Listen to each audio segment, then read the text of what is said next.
So let's just start where I left off. So Deuteronomy chapter 19.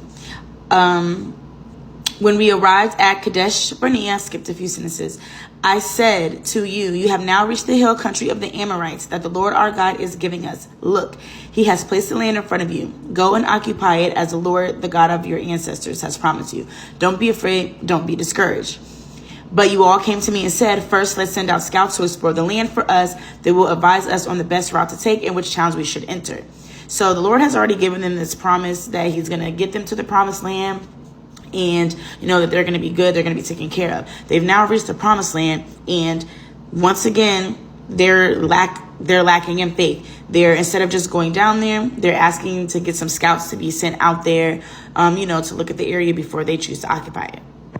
Verse 26, but you rebelled against the command of the Lord your God and refused to go in. You complained in your tents and said, the Lord must hate us. That's why he has brought us from Egypt to hand us over to the Amorites to be slaughtered. Where can we go? Our brothers have demoralized us with their report. They tell us the people of the land are taller and more powerful than we are, and their towns are large with walls raising high to the sky. We even saw giants there, the descendants of Anak. But I said to you, don't be shocked or afraid of them. The Lord your God is going ahead of you. He will fight for you, just as you saw him do in Egypt. And you saw how the Lord your God cared for you all along the way as you traveled through the wilderness. Just as a father cares for your child, now he has brought you to this place. But even after all he did, you refused to trust the Lord your God, who goes before you, looking for the best places to camp, guiding you with a pillar of fire by night and a pillar of cloud by day.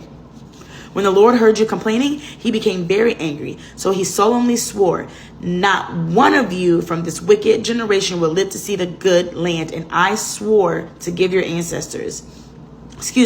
Not one of you from this wicked generation will live to see the good land I swore to give your ancestors, except Caleb. He will see this land because he has followed the Lord completely. I will give to him and his descendants some of the very land he explored during his scouting mission. So as you see, they refused to go in. They lost faith. They didn't trust it. And the Lord has now taken the promised land away from them.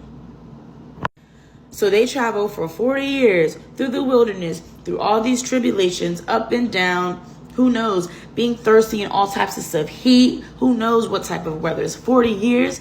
Then they finally reach the destination. They get there safely. And they, through all that, now refuse to go in because of loss of faith. And their lack of faith, now God has been angered and has taken away their blessing, has taken away their promise.